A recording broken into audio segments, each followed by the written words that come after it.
एक बार जोरदार तालियां रितेश राजपूत जी के लिए और डॉक्टर मोनिका चौधरी जी के लिए। आप दोनों का बहुत बहुत स्वागत करती हूं। रितेश जी, आप ही के साथ शुरुआत करते हुए, ये MBBS वाला .in है क्या और काम क्या है इसका? मैम, सबसे पहले तो भारत 24 को धन्यवाद। और MBBS वाला .in जो है एक मेडिकल एजुकेशन के लिए एडवाइजरी कंसल्टेंसी है, जो कि हम मेडिकल में एडमिशन लेने वाले छात्र को गाइड करते हैं। उसके लिए बनाया हुआ हमारा फर्म है। और बेसिकली हम पहले दूसरे भी सेक्टर में काम करते थे, लेकिन अभी हम प्रॉपरली तरीके से सिर्फ मेडिकल एजुकेशन पे फोकस किए हुए हैं, जो कि देश के अंदर बहुत ज्यादा जरूरत है। और इसमें किसको जाना चाहिए, कौन से स्टूडेंट का मतलब प्रोफेशन मेडिकल एजुकेशन होना चाहिए, उसको हम फिल्टर करके उनकी बहुत सारे हमारे प्रोसेस हैं, उसको हम उस प्रोसेस के थ्रू गुजार कर उनको मैं फाइनल करता हूं कि नहीं, आपको मेडिकल के सेक्टर में जाना चाहिए, अदरवाइज नहीं जाना चाहिए। क्योंकि अभी आफ्टर 12th सबसे बड़ा चैलेंज बना हुआ है कोर्स सिलेक्शन को लेके। अगर आप 12th के बाद अगर सही डायरेक्शन में अगर आपने अपने करियर को मूवमेंट किया या आपने कोई भी प्रोफेशनल कोर्स का चुनाव किया, उसी डायरेक्शन में आपको आजीवन वर्क करना रहता है। 12th तक तो हम चल जाएगा। 12th के बाद जब हमारे पास प्रोफेशनल स्टडीज में हमें मेडिकल में जाना चाहिए कि इंजीनियरिंग में जाना चाहिए कि हमें मार्केटिंग के फील्ड में जाना चाहिए, इसका चुनाव करना पड़ता है। और अगर हमने एक बार गलती से अगर हमारा कोई इंटरेस्ट एरिया नहीं है, हम उस सेक्टर का चुनाव कर लेंगे, तो हमें इसको लेकर पूरे जीवन संघर्ष करना पड़ेगा और कहीं ना कहीं कॉम्प्रोमाइज करके हमें अपने शैली को आगे बढ़ाना होगा। अगर हमारा इंटरेस्ट नहीं है और हम चले गए तो समस्याएं हमारे साथ पूरे जीवन रहेगी। तो हम मेडिकल के सेक्टर में जो डॉक्टर्स बनने का भविष्य देख रहे हैं, ऐसे छात्र को गाइड करते हैं और उनके हमारे कई सारे पैरामीटर्स हैं, उसके आधार पे हम तय करते हैं, हम एक अपना ओपिनियन देते हैं, फिर उनका डिसाइड रहता है कि उनको करना है या नहीं करना है।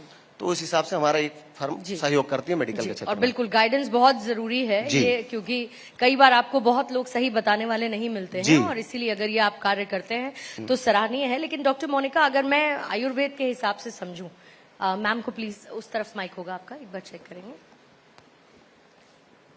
Thank you. डॉक्टर मोनिका, अगर मैं आयुर्वेद के हिसाब से समझना चाहूं तो निसंतानता क्या है और इसके पीछे के रीजंस क्या हो सकते हैं? क्योंकि ऐसे बहुत सारे सवाल हैं जो बहुतों के मन में हो सकते हैं, लेकिन शायद बताने या पूछने वाला कोई नहीं है। तो आपके जरिए अगर इस मन से हम ये समझ सके तो। जी, मैं सबसे पहले गर्भवेदा आयुर्वेदिक फर्टिलिटी सेंटर की ओर से भारत 24 को धन्यवाद देना चाहूँगी कि आयुर्वेद की बात रखने के लिए मुझे आज ये मंच मिला। अगर हम निसंतानता की बात करें तो निसंतानता एक ऐसा विषय है कि काफ़ी टाइम से ये चीज़ें प्रॉब्लम्स जो है वो जो निसंतान दंपति जो रहते हैं वो फेस करते हैं। लेकिन कई बार क्या होता है कि कई सारी चीज़ें बाहर आ नहीं पाती हैं, और आजकल जो एडवांस टेक्नोलॉजी और इन सब चीज़ों के बीच जब कोई ट्रीटमेंट के लिए अपने बारे में सोचता है कि अगर उन्हें कंसीव नहीं हो पा रहा है और वो जब आगे बढ़ने की सोचता है, तो वो कई बार उनको एक सही ट्रैक नहीं मिल पाता है, या यूँ कहें कि उन्हें सही एक गाइडेंस नहीं मिल पाता है कि वो किस तरीके से अपना ट्रीटमेंट आगे स्टार्ट करें, या वो कब एक समय सुनिश्चित करें कि वो कब उन्हें वो एक ट्रीटमेंट करवाना चाहिए। अगर हम बात करें कि इनफर्टिलिटी क्या है या निसंतानता क्या है, तो हम आयुर्वेद के हिसाब से अगर हम बात करें तो आयुर्वेद में हमारी संहिताओं में काफ़ी सारी चीज़ें हैं, जो बहुत छोटी छोटी सी चीज़ें जो हमारी संहिताओं में पहले से ही लिखी हुई है, जो आजकल हम कई जगह हम जैसे हमने कोविड में भी देखा कि आयुर्वेद का काफ़ी दवाइयों का उपयोग किया गया।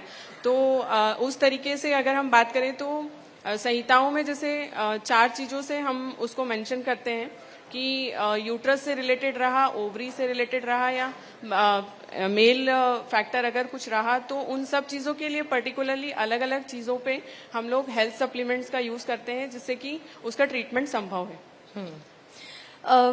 रितेश जी, ये जो अभी आपने बताया MBBS वाला .in के बारे में, लेकिन सिर्फ किसी को क्योंकि आपको गाइडेंस देना है, ये इसके पीछे की वजह रही, या कोई किसी और सोच के साथ आपने इसकी शुरुआत की? आपका खुद कुछ का ऐसा एक्सपीरियंस रहा कि आपको लगा कि नहीं, मुझे ऐसा एक पोर्टल क्रिएट करना चाहिए? मैम, बेसिकली ये हमारा खुद का एक्सपीरियंस रहा।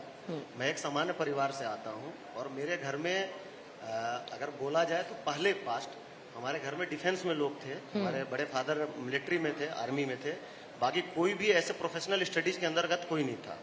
तो जब मैं 12th कर रहा था, उस दौरान मेरे को गाइड करने वाला कोई सिंगल पर्सन नहीं था मेरे घर में या आसपास जो मुझे सही से चुनाव बताए कि आप किस सेक्टर में जाओगे, क्या स्कोप होगा। सबसे बड़ा ये मतलब आज के डेट में जैसे आप देखा जाए तो मैट्रिमोनियल साइड से जब जीवन शादी के लिए बहुत सारी कंपनियां बन चुकी हैं जो जीवन साथी ढूंढने के लिए आपको चुनाव करने का मौका दे रही हैं और उसमें आप करेक्ट प्रोफाइल को चुन पा रहे हो उसके वजह से। इसी तरीके से अगर करियर ओरिएंटेड अगर कोई कंपनी जरूरी थी हमारे टाइम में भी अगर हमें गाइड की होती तो शायद हम भी जो मैं एक मैकेनिकल इंजीनियर हूँ लेकिन मुझे शायद मैकेनिकल में इंटरेस्ट नहीं था। उस समय मुझे बेसिक मेरे कलीग्स थोड़े बहुत जहां से भी इनपुट मिला उसके आधार पर मैंने मैकेनिकल इंजीनियरिंग का चुनाव कर लिया और उसमें मुझे कभी भी इंटरेस्ट नहीं आया।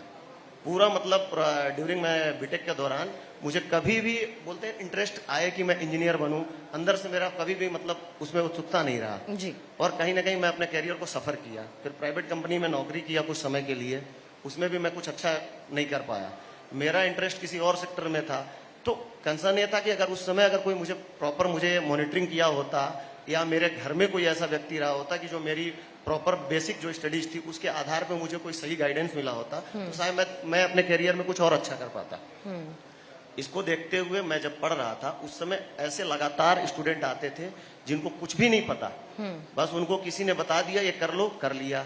रिलेटिव ये करते हैं तो मैं उसी आधार पे मैं भी कर लूं। इस आधार पे हमारे एक सेमी मिडिल क्लास या बोल सकते हैं कि गांव के अंदर कैरियर डिसाइड करने का तरीका यही है जी कि दूसरे व्यक्ति ने ऐसा किया तो आप भी कर लो, उनके घर में ऐसे नौकरी कर रहे हैं तो आप भी उसी सेक्टर में जाकर नौकरी कर लो। तो वो पैरामीटर गलत था। इसके आधार पर जो मैं खुद फेस किया तो मुझे लगा कि मैं और अच्छा मैं एडवाइज करने में भी थोड़ा सा जब कॉलेज के दौरान मुझे ये लगा कि मेरा एक स्किल्स हो सकता है कि लोगों को मैं एडवाइज करूं सही राइट पाथ पे। तो उसको लेकर मेरा प्रेरणा हुआ और मेरे अंतर्गत ऐसा आई तो मैं फिर अब धीरे धीरे मैंने सिर्फ अपने फर्म की शुरुआत की। शुरुआत में तो मैं ऐसे ही छोटे से ऑफिस से 2-4 लोगों से मिलना चालू किया, लोगों को गाइड करने लगा, लोग का सेटिस्फेक्शन रेशियो बढ़ते गया तो उसमें पेरेंट्स भी हमसे बहुत सेटिस्फाइड हुए। तो इस तरीके से एमबीबीएस वाला की शुरुआत हुई और कई लोग आपके साथ जुड़ते गए, स्टूडेंट्स को भी। लंबी टीम है हमारे पास, ठीक है, और इसके बहुत सारे पैरामीटर्स हैं। हम सबसे पहले अगर मेडिकल एजुकेशन में अगर बात करें, एमबीबीएस वाला तो बेसिकली मेडिकल एजुकेशन के लिए है, तो उसमें हम क्या एक टेस्ट लेते हैं, देन टेस्ट के बाद उनके हमारे पास साइकोलॉजिस्ट हैं, उनके मतलब साइकिक लेवल पे हम लोग एक पैरामीटर देखते हैं कि ये स्टूडेंट आने वाले समय में मेडिकल में कुछ कर पाएगा कि नहीं कर पाएगा। अभी माँ बाप प्रेस्टीज इशू बनाकर या स्टूडेंट अपने माँ बाप से फेमिलियर न होने की वजह से वो कैरियर का चुनाव कर रहे हैं। बिल्कुल, बहुत सारे ऐसे स्टूडेंट और उससे गेट रिड करना जरूरी है क्योंकि पेरेंट्स को बच्चों का समझना और बच्चों को पेरेंट्स का समझना और एक कंपैटिबिलिटी ढूंढना बहुत जरूरी है। डॉक्टर मोनिका, गर्भवेदा की अगर मैं बात करूं तो क्या बाकी आईवीएफ सेंटर्स से वो बहुत अलग है? किस तरीके से अलग है? और इसके साथ ही ये जो प्रोसेस है पूरा का पूरा कितना सटीक है? ये बहुत इसका जो सक्सेस रेट है उसको लेकर हमेशा बात होती है। गर्भवेदा की अगर हम बात करें आईवीएफ सेंटर से ये बिल्कुल अलग है क्योंकि आईवीएफ इन विट्रो फर्टिलाइजेशन में आर्टिफिशियल रिप्रोडक्टिव टेक्नोलॉजी से बिल्कुल अलग है क्योंकि हम आयुर्वेदिक फर्टिलिटी सेंटर में हम प्रॉपर आयुर्वेदिक ट्रीटमेंट्स करते हैं जिसमें हम लोग नेचुरली पेशेंट्स को हम मोटिवेट करते हैं कि वो नेचुरली ही प्रोसेस के लिए आगे बढ़े, नेचुरली ही कंसीव करने का प्रोसेस करें क्योंकि हम देखें कि आईवीएफ के सक्सेस रेट्स अपनी जगह हैं लेकिन हम आयुर्वेदिक फर्टिलिटी में हम आयुर्वेदिक ट्रीटमेंट्स की अगर बात करें तो हमारे 90-95% सक्सेस रेट्स हैं जिसमें हम लोग 3 to 4 स्टेप्स में हम लोग ट्रीटमेंट करते हैं। जब भी हमारे पास कोई पेशेंट्स जब हमारे पास आते हैं तो हम लोग पंचकर्मा ट्रीटमेंट्स की हेल्प लेके हम ट्रीटमेंट का स्टार्ट करते हैं। हम लोग बेसिकली सबसे पहले अगर हमारे पास कोई पेशेंट आता है तो हम उनका प्रॉपर इन्वेस्टिगेशन वाला पार्ट लेके, जैसे कि आयुर्वेद को हम बहुत प्राचीन पद्धति मानते हैं तो जैसा कि आयुर्वेद में मेंशन्ड है कि स्वस्थस्य स्वास्थ्य रक्षणम आतुरस्य विकारम प्रशमनम च, जैसे कि हम आयुर्वेद को अपनाते हैं तो हमारे सिर्फ ये नहीं कि हमारी प्रॉब्लम्स हमारी उससे सॉल्व होती है, बट एक हम हेल्दी लाइफस्टाइल को जीने के लिए हम प्रॉपर आयुर्वेद को अपना सकते हैं। तो वैसे ही हम लोग इनफर्टिलिटी में भी ये सारी चीजें करते हैं, क्योंकि आजकल हम देखते हैं कि लाइफस्टाइल डिसऑर्डर्स काफी सारे हैं। जैसे फीमेल्स में अगर आप देखेंगे तो पीसीओएस जैसे प्रॉब्लम या लो एमएच वाले प्रॉब्लम या किसी भी वजह से बहुत सारे हमारे ऐसे भी पेशेंट्स हैं जिनके आईवीएफ फेलियर्स हैं। तो कई सारे ऐसे कारण है। मेल इनफर्टिलिटी वाले भी बहुत सारे रीजंस होते हैं जिनको लाइफस्टाइल चेंजेस की वजह से जो कॉम्प्लेक्सिटीज हैं उनको डे 1 से रीड करके उसके हिसाब से फिर ट्रीटमेंट के अकॉर्डिंगली हम लोग counselling plus lifestyle modification, diet, exercise, Panchakarma treatment, ये सारी चीजों को हम इन्वॉल्व करके स्टेप बाय स्टेप हम पेशेंट की काउंसलिंग करके हम ट्रीटमेंट करते हैं। Thank you so much doctor Monica, हमें ज्वाइन इन करने के लिए। रितेश जी बहुत बहुत धन्यवाद आपका, और एक बार जोरदार तालियों के साथ इस बातचीत को यहीं खत्म करते हैं। धन्यवाद।